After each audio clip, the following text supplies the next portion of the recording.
In this work, we are enhancing photorealism enhancement. To understand what that means, let us have a look at some footage from the game Grand Theft Auto 5.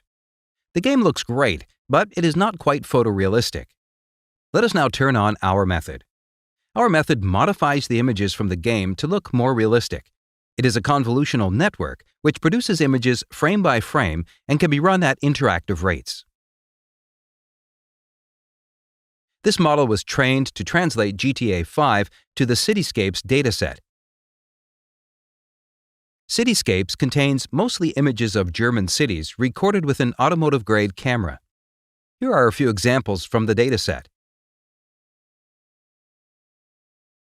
With a model of reality induced by cityscapes, our method paves the roads with smoother asphalt, increases the glossiness of car paint, and greens the sun-dried hills of GTA's California.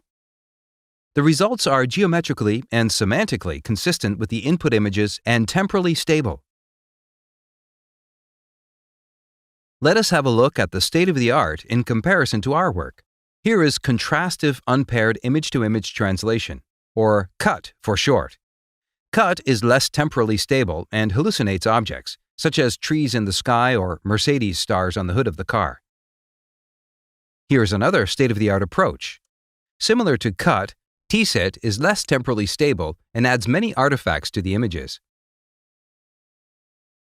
Let us now look at our method in detail to understand why it is more stable and produces less artifacts. Our method takes a rendered image from the game and passes it through an image enhancement network to produce an enhanced image. We further extract a set of rendering buffers, called G-buffers, produced by the game engine. G-buffers contain geometric information such as surface normals or distance to the camera, material information such as albedo or glossiness. They may also contain information about the lighting in a scene. We pass the buffers through a G-buffer encoder network to produce feature tensors at multiple scales. The tensors encode the information about the rendered scene. To train our networks for enhancing realism, we employ a perceptual discriminator. For each image it takes in, it produces a realism score. To make it understand what the real world looks like, we also feed it real photos. To ensure that our networks retain the structure of rendered images, we further add them to the discriminator inputs and employ a perceptual loss. Let us now zoom in on the G-buffer encoder.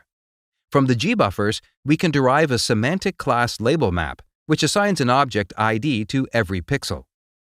We pass the G-buffers through multiple convolutional network streams and fuse the streams again based on the object IDs.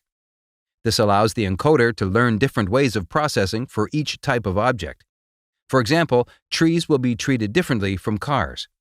The resulting feature tensors are further processed by residual blocks, which output tensors at multiple scales. Let us now look at the image enhancement network to see what we can do with these multi-scale tensors. The enhancement network is based on HRNet, which processes images at multiple scales in parallel. Each scale of the feature tensors matches a scale in the network. The network consists of many residual blocks at each scale. Within the residual blocks, we replace the batch normalization layers with our own rendering-aware denormalization blocks, or RAD for short. The RAD layers modulate features based on the rendering information in the G-buffer feature tensors. For more details, we refer to our paper. Let us now look at how the perceptual discriminator works. The discriminator contains a robust semantic segmentation network and a network for extracting perceptual features, in this case, a VGG-16. We extract features from the VGG at multiple levels and pass them through a convolutional network. This differs from prior work that trains discriminators directly on images. Training on VGG features allows our network to quickly learn a model of realism at multiple perceptual levels. We further pass the unmodified rendered image, as well as real images, through the segmentation network to obtain a label map for each. The label map is used to specialize the discriminator on individual object classes. Since we use a pre-trained, robust segmentation network, the object classes are consistent for rendered and real images. For more details, we refer to our paper. There is one more thing. For training discriminator networks, the common choice is to take in as much of an image as possible. The reasoning is that the more context of a scene the network sees, the better. We started with this strategy as well and found it to be suboptimal because scene layouts between real and rendered images can be quite different. Here we see the probabilities for each pixel to contain a certain type of object. The top row shows cityscapes, the bottom GTA5. Images from GTA contain much more sky at the top, where cityscapes images contain vegetation. Images from cityscapes have a Mercedes star at the bottom. If we train our network with full images from both datasets, it will start adding Mercedes stars and place trees in the sky. We observe this effect in many other approaches. One part of our solution is to decrease the field of view for the network and show it corresponding scenes from both datasets. When training our network, we sample rendered and real image patches that roughly contain the same things. This is done automatically and requires no access to semantic label maps. More details can be found in our paper. Let us now look at more results and comparisons. Here we see GTA again. And on the right, the results produced by our method.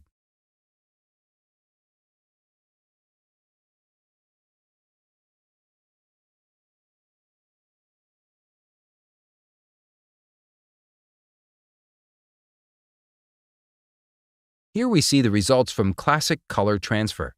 Color transfer matches the color distribution of GTA to cityscapes. But it does not modify images beyond the colors. Roads and trees keep their synthetic appearance. Unlike many other approaches, color transfer is temporally stable. Here is WCT2, a state-of-the-art photo-style transfer approach. WCT2 requires a reference photo. It can become temporally unstable if rendered images and the reference diverge. Here we see again results from CUT. CUT commonly hallucinates objects like trees in the sky and the star on the hood. The sampling strategy of our approach alleviates such artifacts.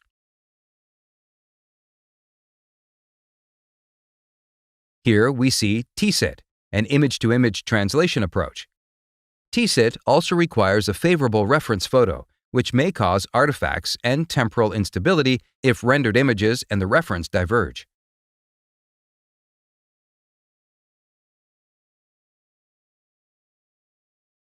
Finally, let us look at GTA again. And here's our method trained on the Mapillary Vistas dataset. Vistas features diverse images from around the world recorded with different types of cameras. Our method captures the style of this dataset with its vibrant colors while keeping the semantic and geometric content of the underlying game.